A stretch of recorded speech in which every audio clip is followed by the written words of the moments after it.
Praise the lord. 3 అయింది. నేను గట్టిగా మిమ్మల్ని ప్రైజ్ ది లార్డ్ అడగటం కూడా న్యాయం కాదు. ఎందుకంటే కడుపులో రైళ్లు పరిగెత్తుతూ ఉంటాయి. 11 గంటలకు వచ్చారు, కూర్చున్నారు. I can understand your problem. ఏదేమైనా ఒకసారి శుభ శుక్రవారం తెలుగులో రాయబడి ఉంది. ఈ యొక్క గుడ్ ఫ్రైడేని మనం ఒకసారి జ్ఞాపకం చేసుకోవడానికి మనందరం సంతోషంగా వచ్చాం కాబట్టి వెళ్ళే వరకు కూడా సంతోషంగా ఉన్నాం. ఓకేనా? ఏంది ఓకే అందరూ? Okay. Praise the Lord. Hallelujah. ప్రభునందు ప్రియమైనటువంటి సహోదరి సహోదరులారా, 7వ మాటలు ఇప్పటి వరకు దైవజనులు 6 మాటలు చక్కగా వివరించి చెప్పారు, బోధించారు. జాగ్రత్తగా గమనించి చూసుకున్నట్లయితే ఇక్కడ 7 మాటలు స్పష్టంగా కనపడుతూ ఉన్నాయి. అయితే నేను ఎక్కువసేపు సమయాన్ని తీసుకొని కానీ కొద్దిగా ఒక్కసారి 7 మాటల విషయాన్ని గురించి ఒకసారి మాట్లాడుకుంటున్నాను. మొదటి మాట వచ్చేసరికి దేవుడు మాట్లాడుతూ ఉన్నాడు, తండ్రి. అంటే ఇక్కడ జాగ్రత్తగా గమనించి చూసుకున్నట్లయితే ప్రభు అయినటువంటి యేసుక్రీస్తు మాట్లాడినటువంటి 7 మాటలలో మొదటి 3 మాటలు వచ్చేసేసి ఇతరుల కోసం మాట్లాడాడు. 2 మాటలు వచ్చేసి తన కొరకు మాట్లాడుకున్నాడు. మిగిలిన 2 వచ్చేసేసి తండ్రితో మాట్లాడుకున్నట్లుగా దేవుని యొక్క వాక్యంలో మనం చూసుకోవాలి, గమనించుకోవాలి. మొదటి 3 మాటలు వచ్చేసి ఇతరుల కొరకు, ఇతరులు అంటే ఈ లోకంలో ఉన్నటువంటి జనాంగం కొరకు మాట్లాడినట్లుగా దేవుని యొక్క వాక్యంలో మనం చూసుకుంటూ ఉన్నాం. ఆ మాటలో మొదటి మాట ఏమిటంటే, తండ్రి వీరేమి చేయుచున్నారో వీరికి తెలియదు కనుక వీరిని క్షమించుడి అని చెప్పేసి దేవుడు విజ్ఞాపన చేశాడు. మొదటి మాటకు నేను ఇచ్చేటువంటి మాట విజ్ఞాపన. 2వ మాటను జాగ్రత్తగా గమనించి చూసుకున్నట్లయితే, నేడు నీవు నాతో కూడా పరదేశంలో నిశ్చయముగా ఉందువు అని చెప్పేసి 2వ దొంగను విమోచించినట్లుగా మనం చూసుకుంటున్నాము. 2వ మాటకు దేవుడు అంటే ఇక్కడ 2వ మాటలో దేవుడు మనకు విమోచనకర్తగా మనకు కనిపిస్తూ ఉన్నాడు. 3వ మాటను మనం చూసుకున్నట్లయితే, అమ్మా ఇదిగో నీ కుమారుడు అని చెప్పేసి జానును చూపిస్తూ, జాను కల్లోనేమో తల్లిని చూపిస్తూ ఒక ఆదరణకరమైనటువంటి మాటలు మాట్లాడినట్లుగా మనం చూసుకుంటూ ఉన్నాము. 3వ మాటలో ఏం కనిపిస్తూ ఉన్నదంటే ఆదరణ కనిపిస్తూ ఉన్నది. 4వ మాటను జాగ్రత్తగా గమనించి చూసుకున్నట్లయితే ప్రియమైనటువంటి సహోదరి సహోదరులారా, ఇక్కడ నా దేవా నా దేవా నా చేయి ఎందుకు విడిచితివి అని చెప్పేసి దేవుడు మాట్లాడుతూ ఉన్నాడు. అక్కడ ఆక్రాందన చేసినట్లుగా అంటే దేవుడు ఆ క్షణంలో కొద్దిగా తండ్రితో ఎడబాటును కలిగినట్లుగా మనం చూసుకుంటూ ఆక్రాందన చెందినట్లుగా మనం చూసుకుంటూ ఉన్నాము. 4వ మాటను ఆక్రాందనగా మాట్లాడుకుంటూ ఉన్నాము. 5వ మాటను వచ్చేసరికి జాగ్రత్తగా గమనించి చూసుకున్నట్లయితే, నేను తప్పికొని ఉన్నాను అని చెప్పేసి దేవుడు మాట్లాడుతూ ఉన్నాడు కనుక 5వ మాటను ఆవేదనతో అడిగినట్లుగా మనం చూసుకుంటూ ఉన్నాం. 6వ మాట వచ్చేసరికి తను చేసినటువంటి పని అంతయు సమాప్తమై ఉన్నది అని చెప్పేసి దేవుడు తన యొక్క నివేదికను తండ్రికి అప్పగించుకున్నట్లుగా మనం చూసుకుంటూ ఉన్నాము. 7వ మాటను చూసినట్లయితే సమర్పణ. నా చేతికి నీ ఆత్మను అప్పగించుచున్నాను అంటే సమర్పించుకుంటూ ఉన్నాను అని చెప్పేసి దేవుడు మాట్లాడుతూ ఉన్నాడు. ఇక్కడ జాగ్రత్తగా మనం గమనించి చూసుకున్నట్లయితే మొదటి మాటలో విమోచన, మొదటి మాటలో ఏం కనపడుతుంది? విజ్ఞాపన. 2వ మాటలో ఏం కనపడుతుంది? విమోచన. 3వ మాటలో ఏం కనిపిస్తుంది? ఆరాధన. 4వ మాటలో ఏం కనిపిస్తుంది?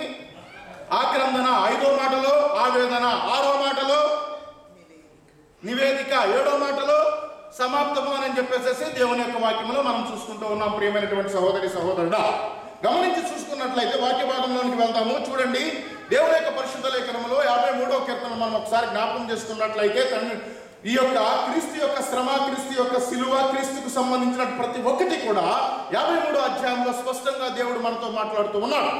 గమనించి చూసుకోండి. ఇక్కడ ఆ 53వ అధ్యాయము 5వ వచనాన్ని దయచేసి ఒకసారి చదవండి. 53:5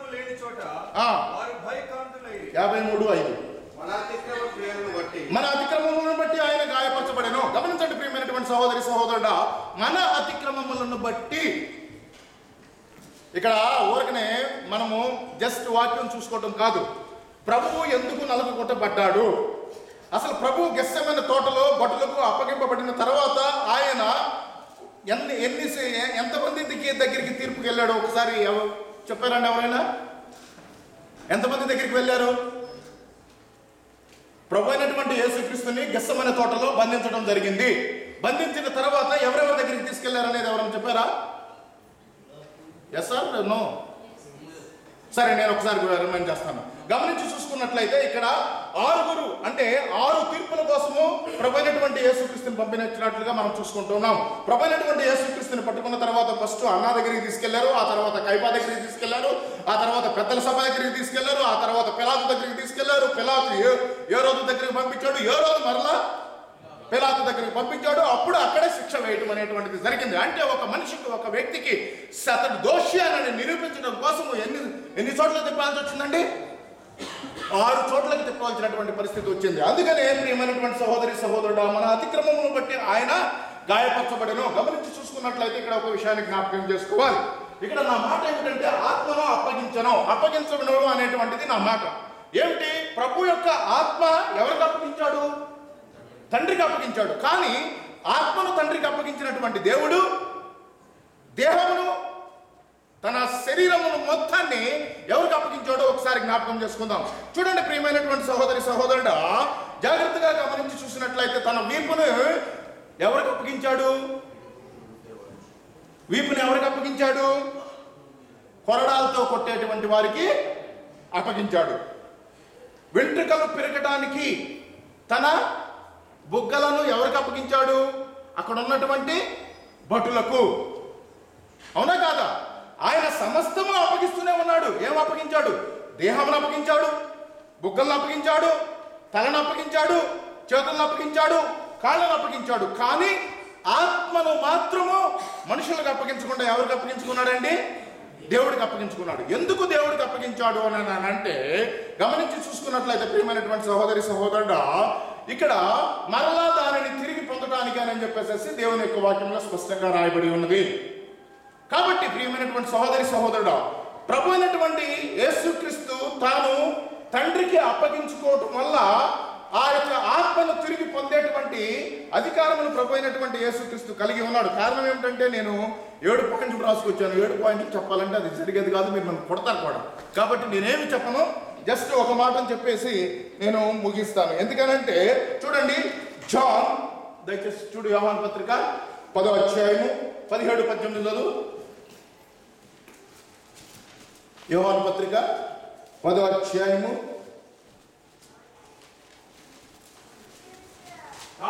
కాబట్టి వారు మరలా ఆ గుడ్డివానితో అతడు నీ కన్నులు తెరిచినందుకు నీవు అతని గూర్చి ఏమనుకుంటున్నావని అడుగగా వాడు 17-18 10వ అధ్యాయము. నేను దానిని మరలా తీసుకున్నట్లు నా ప్రాణము పెట్టుచున్నాను. ఇందువలననే నా తండ్రి నన్ను ప్రేమించుచున్నాడు. ఎవడును నా ప్రాణము తీసుకున్నాడు, నా అంతటా నేనే పెట్టుచున్నాను. దానిని పెట్టుటకు నాకు అధికారం కలదు, తిరిగి తీసుకున్నటకు నాకు అధికారం కలదు అని చెప్పేసి దేవుని యొక్క వాక్యము స్పష్టంగా తెలియజేస్తూ ఉన్నది. కాబట్టి ప్రియమైనటువంటి సహోదరి సహోదరులారా, ప్రభువు యొక్క ప్రాణమును తీయాలంటే ఈ భూలోకములో ఎవడి వల్ల కానే కాదు. ఎందుకు అనంటే దేవుడు ప్రవచన వాక్యములో 53వ కీర్తనలో యెషయా ద్వారా, ప్రవక్త ద్వారా పలికినటువంటి ప్రవచన వాక్యములన్నిటినీ నెరవేర్చడం కోసమే ప్రభు అయినటువంటి యేసుక్రీస్తు భటులకు అప్పగించబడటం జరిగింది. ఆ యొక్క 6 వ్యక్తుల దగ్గరకు తన తీర్పు కొరకు అటు ఇటు ఈడ్చుకుని వెళ్ళినా కూడా తల వంచి, శిరస్సు వంచి మౌనంగా ఉన్నట్లు మనం చూసుకుంటూ ఉన్నాం. జాగ్రత్తగా గమనించి చూసినట్లయితే 53:3లోనే ఒక మాటను మనం చూసుకుని ముగించుకుందాం. చూడండి, 7వ అధ్యాయం 7వ వచనం చదువు. 53 యెషయా 53:7. అతడు దౌర్జన్యమునందెను, బాధింపబడినను అతడు నోరు తెరవలేదు. వదకు తేబడిన గొర్రె పిల్లయు బొచ్చు కత్తిరించు వాని ఎదుట గొర్రె మౌనంగా ఉండినట్లు అతడు నోరు మెదపలేదు. గమనించండి ప్రియమైనటువంటి సహోదరి సహోదరుడా, ఇక్కడ ఎందుకు ప్రభు ఆ విధంగా ఉన్నాడు అని అంటే మన అతిక్రమములు, మన పాపములు, మన దోషములు మనము అనుభవించేటువంటివి. అప్పుడే కాదు, ఇప్పుడు కూడా చేసేటువంటి వాళ్ళు ఉన్నారు. అప్పుడు ప్రభు అయినటువంటి యేసుక్రీస్తుని ఏ విధంగా హింసించారో, ఏ విధముగా తన అతిక్రమములను కలిగి ఉన్నారో, ఇప్పుడున్నటువంటి వారు కూడా దేవుని ఆ విధమైనటువంటి అతిక్రమములోనే నడిపించి ఇంకా ప్రభువుని సిలువేసేటువంటి వారు ఉన్నారు.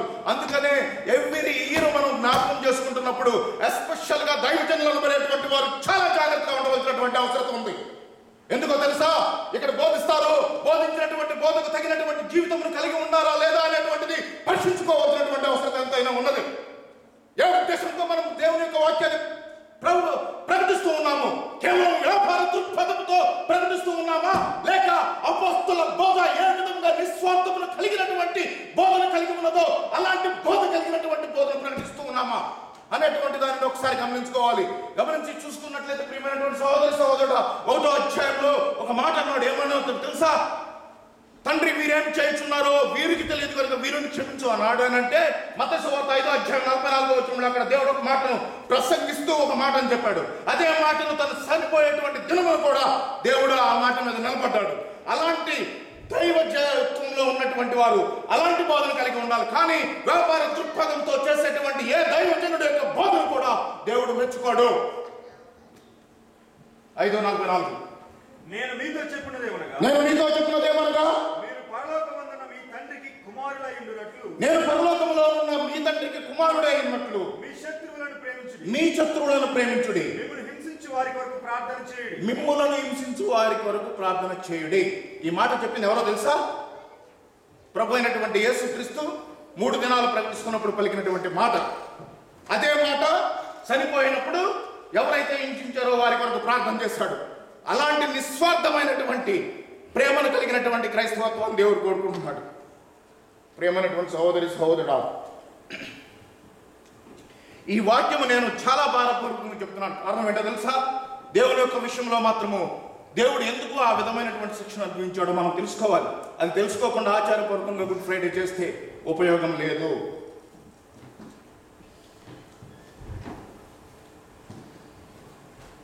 గమనించి చూసుకున్నట్లయితే దేవుడు ప్రాణానికి భయపడినటువంటి వాడు కాదు. అపోస్తుడైనటువంటి పౌలు చెప్తూ ఉన్నాడు. కొరింథీయులకు రాసినటువంటి పత్రిక 15వ అధ్యాయము 1 కొరింథీ 15 54-57లో ఒక మాట మాట్లాడుతున్నాడు. ఓ మరణమా నీ ముళ్ళెక్కడా? చదవండి ఆ మాటను. ఓ మరణమా నీ విజయం ఎక్కడా? ఓ మరణమా నీ ముళ్ళెక్కడా? నీ ముళ్ళెక్కడా అని చెప్పేసి దేవుడు ప్రశ్నిస్తున్నాడు. దేవుడికి ఏమి అంటే ఆయన ఏమి తెలియక ఇక్కడికి భూలోకానికి రాలేదండి. ఆయన రాజాదిరాజు, ప్రభులో ప్రభువు, దేవాది దేవుడు. అలాంటి దేవుడు ఒక దాసుడుగా రిక్తుడిగా ఈ భూలోకానికి ఎందుకు వచ్చాడో తెలుసండి?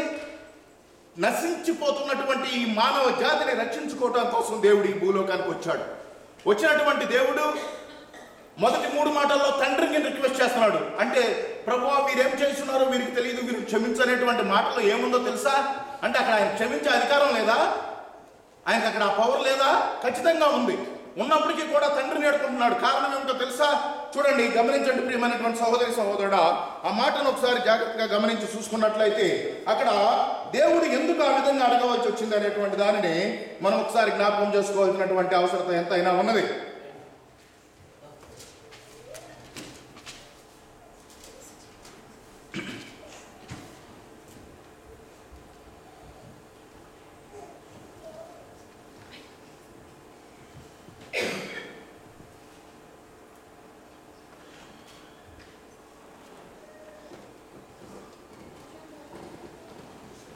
రెండో కొరింథీయులకు రాసినటువంటి పత్రిక 5వ అధ్యాయం 21వ వచనం.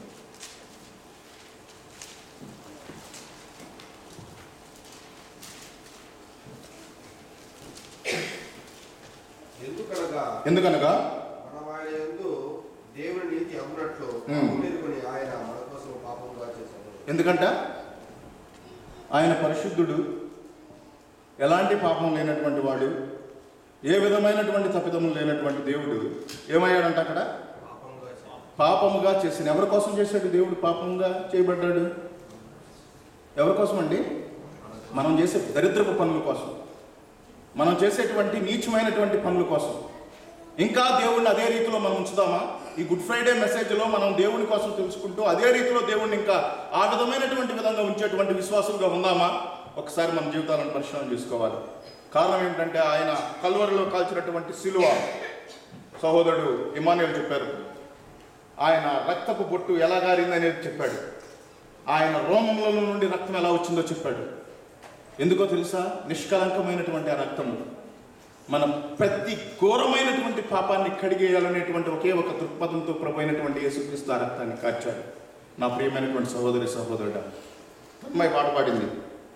ఆ పాటలో ఎంత వేదన దేవుడు అనుభవించేవాడో చక్కటి పాట. ఆ పాట రాసినటువంటి వాళ్ళు ఆ అనుభూతిని పొంది రాశారు. అవన్నీ రాసినప్పుడు వాటిని మనం పాడటం నార్మల్గా పాడటం కాదు, ఆ పాటలో ఉన్నటువంటి భావాన్ని మనం గ్రహించుకోగలిగి ఆ భావమునకు తగినటువంటి విధముగా మనం నడుచుకోగలిగినప్పుడే నిజమైన క్రైస్తవులం అవుతాము.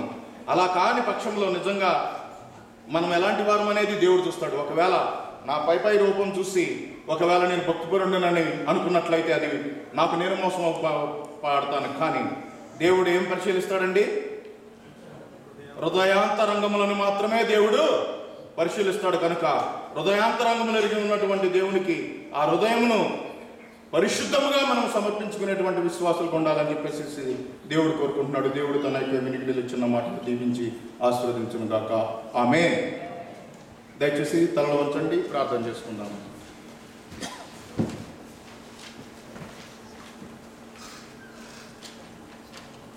దయచేసి అందరూ నిలబడినట్లయితే, ఇప్పటి వరకు చక్కగా 6 మాటలు విన్నారు. 6 మాటలు విన్నటువంటి విశ్వాసులలో ఎవరైనా ప్రభు అయినటువంటి యేసుక్రీస్తుని నిజంగా ఇదిగో ప్రభువా, ఈ మరణము కేవలము నా కొరకు, నా పాపముల కొరకు, నన్ను రక్షించు కొరకు అనేటువంటి ఆ తలంపు, ఆ ఉద్దేశన, ఆ ఆలోచన వచ్చి ఉన్నట్లయితే, నిజంగా మీలో ప్రభువుని సొంత రక్షకుడిగా అంగీకరించుకోవాలి అనేటువంటి ఆలోచన వచ్చి ఉన్నట్లయితే,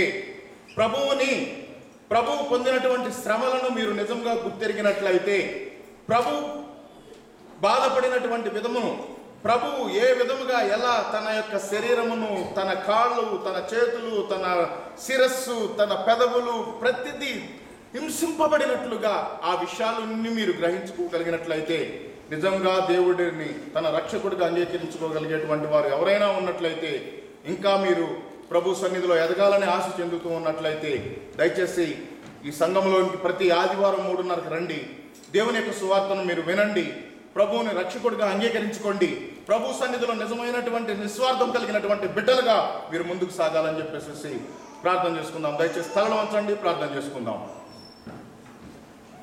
మహాపరిశుద్ధుడును ప్రేమ కలిగినటువంటి మా ప్రభువా, నీ పరిశుద్ధ పాదాలకు స్తోత్రాలు. అయ్యా, నిజమే ప్రభా, చనిపోయేటప్పుడు ప్రభా నాయన చివరి మాటలు ఏం పలికారు అనేటువంటిది ఈ కుటుంబాల్లో మేము సహజంగా అడుగుతూ ఉంటాం నాయన. అది ఈ లోక సంబంధంగా మా ఆస్తులు, మా స్థిరాస్తులు, మా పంపకాల గురించి అడుగుతాం. కానీ నాయన, నిజమైనటువంటి దేవుడు, పరిశుద్ధుడమైనటువంటి దేవుడు, నిస్వార్థమైనటువంటి దేవుడు కనుక నాయన, ఇదిగో నాయన, చనిపోయేటువంటి సందర్భంలో కూడా ప్రభా నాయన ప్రజలను క్షమించమని అడిగావు ప్రభా. ఇదిగో నాయన, ఎవరైతే నీ కొరకు నిరీక్షణ కలిగి ఉన్నారో ప్రభా నాయన, సెకండ్ దొంగను ప్రభా నాయన, ఇదిగో ప్రభా మీ పరదేశంలో జ్ఞాపకం చేసుకున్నటువంటి విధముగా ప్రభా నాయన మేము నాయన చదివి తెలుసుకుని ఉన్నాం తండ్రి. అదే రీతిలో ప్రభా నాయన, ఇదిగో ప్రభా ఆదరణ, తల్లి బిడ్డ యొక్క విషయములలో ప్రతి బిడ్డ తల్లులు తండ్రుల ఎడల ఏ విధమైనటువంటి బాధ్యతను కలిగి ఉండాలో కూడా ఇదిగో నాయన శిలువ మరణములో మీరు మాతో మాట్లాడారు తండ్రి. ఇదిగో నాయన, కుటుంబమునకు, తల్లికి, తండ్రికి ప్రభా నాయన ఒక కుమారుడిగా ఏ విధమైనటువంటి ఆదరణ కలిగి ఉండాలో మీరు తెలియజేసిన విధమును బట్టి మీకు వందనాలు తెలియజేసుకుంటూ ఉన్నాం తండ్రి. కొన్ని సందర్భములలో ప్రభా నాయన మాలో ఆక్రందన ఉన్నప్పటికీ నువ్వు ప్రభా నాయన, ఇదిగో నాయన, ఇదిగో అది ఎడబాటు వలన కలిగినది కాకుండా ప్రభా నాయన మిమ్మల్ని ఇంకా విడనాడనటువంటి బిడ్డలుగా ఉండడానికి సహాయం చేయమని వేడుకుంటున్నాం తండ్రి. నాయన, ఇదిగో మేము చేసేటువంటి ప్రతి పనిలోనూ ప్రభా నాయన మీరు ఏ విధంగా అయితే ప్రభా నాయన లెక్కను చెప్పుకున్నారో ప్రభా నాయన, ఇదిగో ప్రభా ఏ విధంగా దప్పికను కలిగి ఉన్నారో ప్రభా నాయన, దప్పిక కలిగి ఉండుట అనేటువంటిది ప్రభా నాయన ఈ ప్రజలకు మీరు తెచ్చేటువంటి సందేశం ప్రభా. అవును ప్రభా, ఈ లోకములో ఉన్నటువంటి ప్రజలు నశించిపోతూ ఉన్నారు ప్రభా నాయన. ఆ దినాన 12 మంది అపోస్తులు ప్రభా నిస్వార్థముగా ఏ విధమైనటువంటి ప్రభా నాయన ఇదిగో ఆశకు లోను కాకుండా అనేక దేశాలు వెళ్ళి ప్రభా దేవుని యొక్క సువార్తను ప్రకటించారు ప్రభా నాయన. అలాంటి నిస్వార్థమైనటువంటి సేవను ప్రకటించేటువంటి నిజమైన వీరులను మీరు తయారు చేయమని కూడా వేడుకుంటూ ఉన్నాం తండ్రి. అదే రీతిలో ప్రభా నాయన, ఇదిగో నాయన మా ఆత్మలను ప్రభా నాయన మీకు అప్పగించుకుని, మా ఆత్మలను ప్రభా మీ సన్నిధిలో ప్రభా నాయన మేము ఉంచుకునేటువంటి బిడ్డలుగా మమ్మల్ని జ్ఞాపకం చేసుకున్నామని ప్రతి విషయంలోనూ ప్రభా నాయన మీరే ఉండి మా సంఘమునకు కావలసినటువంటి ఇదిగో నాయన ఆదరణతో కూడినటువంటి మాటలను, ఇదిగో నాయన మా సంఘమునకు అవసరమైనటువంటి ఆత్మీయమైనటువంటి సందేశాలను అందిస్తున్నటువంటి దైవజనులు ప్రభా నాయన ఇదిగో అనేక మంది ఉన్నారు ప్రభా, వారందరినీ మీరు జ్ఞాపకం చేసుకోమని వేడుకుంటూ ఉన్నాం తండ్రి. ఈ దినమున్న ప్రవచనాన్ని ప్రవచించినటువంటి ప్రతి ఒక్క బిడ్డను బట్టి ప్రత్యేకంగా మీ సన్నిధిలో జ్ఞాపకం చేసుకుంటూ ఉన్నాం తండ్రి. నాయన ఇంకా వారు బలముగా ప్రభా వాడబడటానికి నిన్ను సంఘములో అనేక మందిని ఆత్మలను రక్షించడానికి ప్రభా బిడ్డలను మీరు వాడుకోమని కూడా వేడుకుంటూ ఉన్నాం తండ్రి. మరొకసారి ప్రభా ఈ సంఘం మీ చేతులకు అప్పగించుకుంటూ ఉన్నాం తండ్రి. ఈ సంఘంలో ప్రభా నాయన అనేక ఆత్మలు ఏ విధంగా మేము రక్షించుకోవాలో మాకు నేర్పండి ప్రభా. పని చేస్తున్నటువంటి పెద్దలకు, ప్రతి చేస్తున్నటువంటి నాయన టీచర్స్కు, ప్రతి ఒక్కరికి ఆత్మ సంబంధమైనటువంటి జ్ఞానమును మీరు అనుగ్రహించి మీ కృపలో మమ్మల్ని వాడుకున్నామని యేసు పరిశుద్ధ నామమున అడుగుచున్నాం తండ్రి. ఆమేన్. పరలోకమందున్న మా తండ్రి, నీ నామం పరిశుద్ధ